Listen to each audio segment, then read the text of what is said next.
Friends, Shruti ji and Rajiv ji asked me to join you all here. I was reluctant and said that I would hesitate to be in the house that is in my own home and be a guest. और मैंने हिंदी में ये कहा और I hope you मैंने कहा कि घर वालों को तो नहीं ना बुलाते हैं ना, बाहर वालों को बुलाते हैं अतिथि बनाने के लिए, तो घर वालों को ही बुला लिया कि चीफ गेस्ट, ये कौन सी बात है? तो ये तो हिंदुइज्म नहीं है, मोटी बात है। ये देखो अभी कंट्रोवर्सी शुरू हो गई ना। सो बहुत ही रिलक्टेंस से मैं यहाँ पर आई। If I may, Swamiji said, Maharaj said, I'm going to bring down from height of academic intellectual to down to earth when he talked about how do you pronounce him? I thought it was a proper Punjabi name, Kirpal. Huh? So I don't know what this Americanized is. I don't know what this is. Kirpal, Crypal. Oh, I see. Like nine Paul. तो दिल्ली में ऐसा होता था कि जिसका नाम जय किशन होता था उसका नाम जैक्सन हो जाता था. So I have documentation on that. So this is one of those cases. All right, fine, got it. So I want to bring it down even to the घर की language. And in the घर की भाषा, whether it is in the 2 or 3 languages that I speak and listen, कि हमारे यहाँ ये सब हो तो पंजाबी में उसको कहते हैं मत मारियो ये, मत मारियो ये, तो या आगरा भेज दो, नहीं तो रांची भी बड़ी जगह नहीं है. बंगला में कहते हैं कि बाजी कथा बाबा थाक गए ये सब छोड़बे ना. আর যেমনি আপনি বলেছিলেন কি এসব বাজি কথার কি করব, তোমার নিজের বাড়ি ওষুধ হবে তো থাক গিয়ে ঠাকুরের. And in Tamil they would say Pavamma. So that takes care of it. Am I right? Sorry, right. And so on and so forth. In short, that in the tradition of discourse, there is a very strong tradition of rejection of that which is not valid at any level, emotional, intellectual, social, and public. And therefore, when I wish to make just 1 or 2 remarks on what I have heard of these very, very valuable presentations here, which moved on different levels. Swamiji and as Maharaj certainly said that in the tradition of not wasting your time on something which is not symbolic or a symptom of any kind of health, because you're dealing here, whether psychoanalysis or not, you're here dealing with disease. They say in the English language that beauty lies in the eyes of the observer. We may say in this language that ugliness and filth lies in the eyes of the observer, whether it is Hinduism or whether it is any other ism, Islam or Christianity or Judaism or any other thing.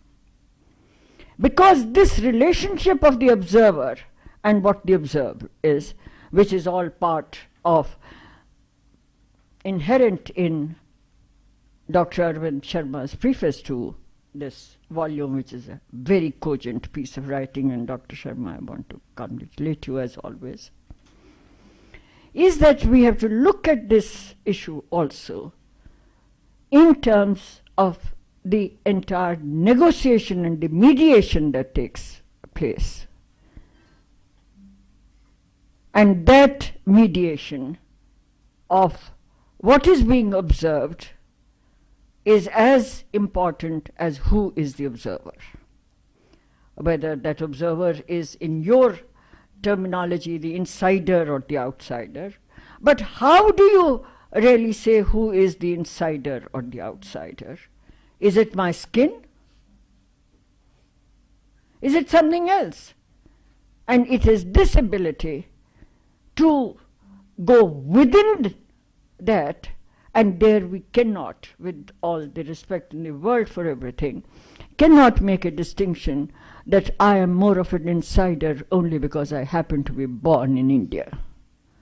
In fact, we are more outsiders to ourselves, as Dr. Arvind Sharma very rightly pointed out, at least one section. And I think that this is the lesson that this book or any other books teach you. And in that, the points that appear in terms of what Swamiji said in respect of this particular thing, which I think is really, really laughable at one level. And as you have, we don't have to go to the misreadings of the Bhagavad, and in terms of what Ganesh was, I would like to make him sit down and say, Acha, now I'll tell you lots more stories about Ganesh, and I couldn't keep him busy for at least a month or so. And then he can be busy for the next 10 years. Because Indian mythology is so varied, so multi-leveled, that oldies and booyahs like me have spent some time trying to find out कि जिसका मतलब क्या है, ये physical है या ये emotional है या कि ये representational है, कोई category नहीं fit करती है. Because the categories of the country and the categories that it evolves are both multi-layered, they are multidimensional, and they are fluid and reversible. And unless one has understood this, whether it is you're born there or you're born here, you cannot enter this amphibian called Hinduism. And it's precisely its ability to move on different planes that makes it very difficult for whether the insider or the outsider to interpret. And I think that we have to address ourselves to this.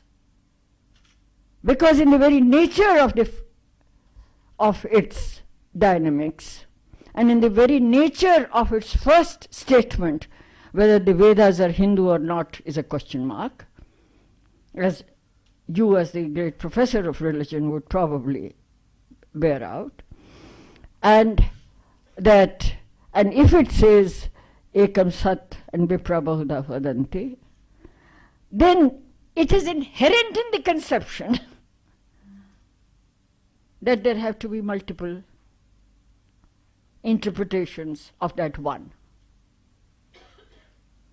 And in that multiple interpretations, we have a long tradition of discourse in which within the tradition there have been not only multiple, but there have been what the outsider, whether he is Indian born or not, has said contradictory positions. This country is full of contradictions. In fact, this country is only country or whatever we are, civilization or culture or religion, the only thing that it is that It explores possibilities and probabilities which psychoanalysis, neither Freud or for that matter Jung, had looked at in terms of the dimensions of the human existence and predicament. And therefore, the tangible symbols which come up as myth, as icon, as, I don't even call it religion, because these are different methodologies. And can you say therefore that Hinduism is only Ganesh or Devi or Shiva? Whether they are denigrated or not is besides the point. But I don't believe in any one of them. I'm a very good Hindu, and I believe in all of them. I dance them all the time. So it is not a question in terms of looking at what one would say a stream of representation of a very complex mode of expression and articulation through categories which, Rajiv, with all respect to you, categories which are only cognitive and intellectual and cannot be comprehended on that ground. So the mismatch is right there. And I think that this, any student of Indian tradition, and I say tradition or traditions or the multiple levels of that, and it is there, instead of taking on, with utmost respect, taking on particular issues and saying that you have a phallus obsession, now get out of it. And that this is not phallus. You have a menstrual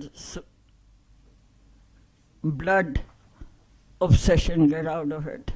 That's not the point. It is the point and it's not the point. Because the issue really is how obsessed you are.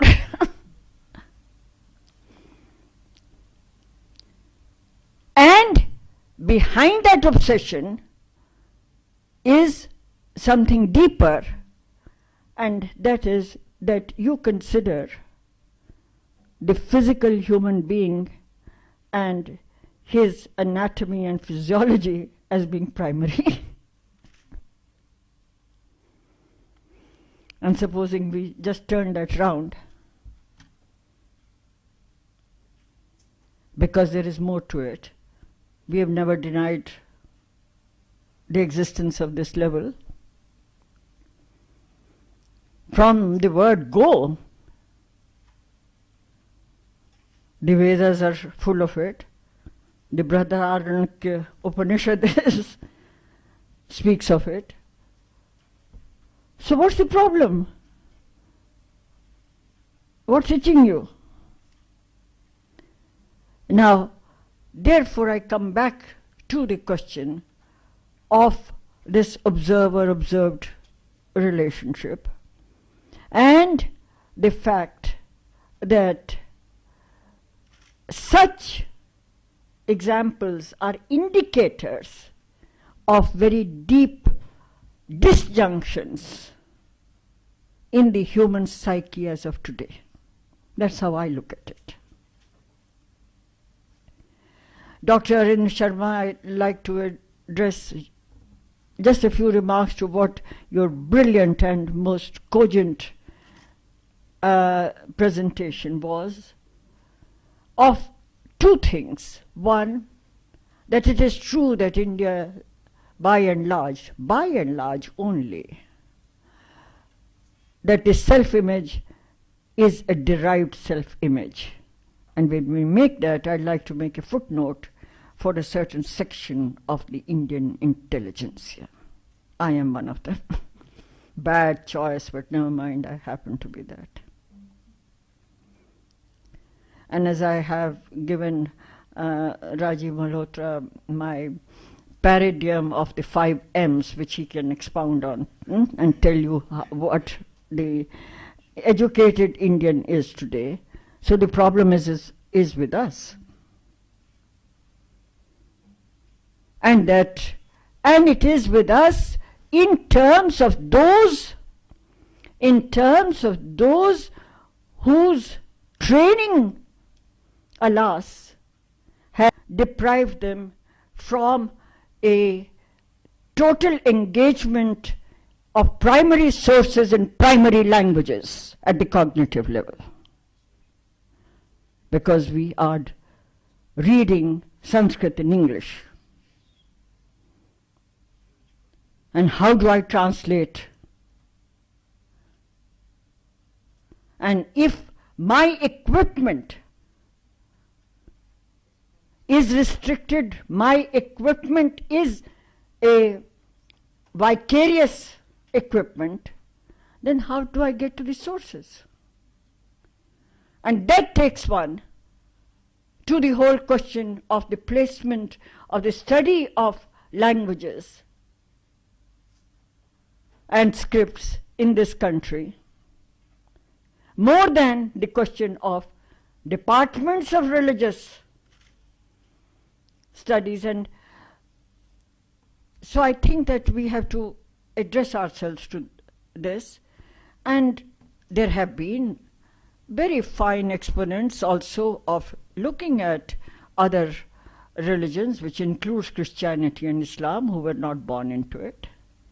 So for me, the argument that since I don't know whether I was born into it or not, God only knows, so that therefore it gives me a special privilege or an authority, I think that we have to think about that. However, it is true that for historical reasons, and what he alluded to very validly, was what we in the academia, now I can turn my identities, elsewhere there. I've been half and half in the American academia and the thrown out from both, but never mind. So that there is a problem there. There is a problem in terms of what the nature of the discourse has been in what we know as the Orientalist, post-Orientalist, modern and postmodern in the sphere of the study of civilizations. And one has moved from whatever Edward Said has said, and some of that is valid, but one knows that today there is another type of a neo-Orientalism to which we have to address ourselves. That takes one to the third dimension of this, and I have the very important point on human rights, which was raised by Dr. Arvind Sharma, and I think he is dead right, and that is an operation thing also that it is an operational. But now, from the level of experience to the level of cognition, I want to get to the level of organization, which Rajiv Malhotra spoke about. Whether we belong to those who are disciples and speakers or followers of Foucault's thesis on power and knowledge, it is true, and something in me, kind of creeps in revulsion when I say knowledge, production, industry. ना बाबा, मैं तो industry में नहीं हूँ, मैं तो सोचती रहती हूँ, और मेरा तो सारा काम विचार पर है. अब ये कह रहे हैं कि जी मैं तो कॉमर्स में हूँ. But he has a point.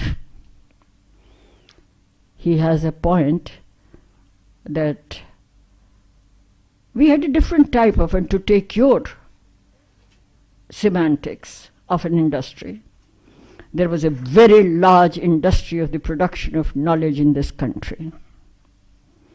And that production of knowledge was certainly, which we have known in these different sampradayas, in the gharana systems, in the shakhas, from the word go. And there was both a complementarity as also a contestation between and amongst those knowledge systems. And I wish to God that would continue, because that was the resilience and the dynamics of this tradition. However, that industry was also impacted sometimes by what one would call political power, but not always, because they were not propelled by foundations, they were propelled by civil action and civic society supporting the different shakhas and the sampradayas. Where is that civic society, I say today, without going to the capital market?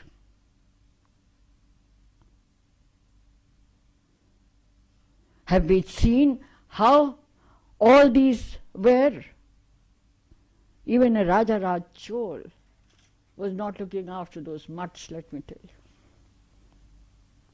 And anyone who has done work on primary material, on inscriptions, on epigraphy and so on, will tell you that yes, there was the nexus between political power and the production of knowledge, but not always.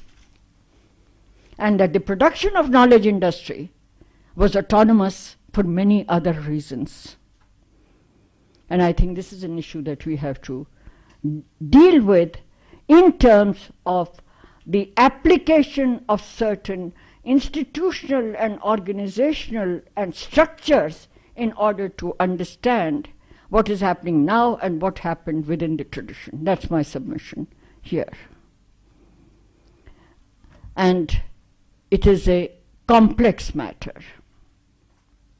And what if restoration has to be done and a realignment has to be done, I think as much as we may be critical, I think we need to be also self-critical of what we are doing about it. You're absolutely right in terms of what you have laid out. And it is not only a question of having departments of religious studies. And incidentally, as a, again, old and person on the way out, let me tell you that there's this discussion within the not only the academia, but the power structure goes back 50 years. And I think you might want to read the correspondence between Maulana Azad and C.D. Deshmukh on the subject of the introduction. And this continues today at levels of UNESCO and so on, of what the Indian position is. I have said more than and you're losing your audience now. I'm also losing them, but they're with you. Finally, Satish, who spoke first and who spoke last, because if there wasn't this Catholicism of embracing, whether it was Thakur or whether it is this young man, because religion is not religion. And if you can, any path, if it teaches you both this and this and this, life is done. Thank you.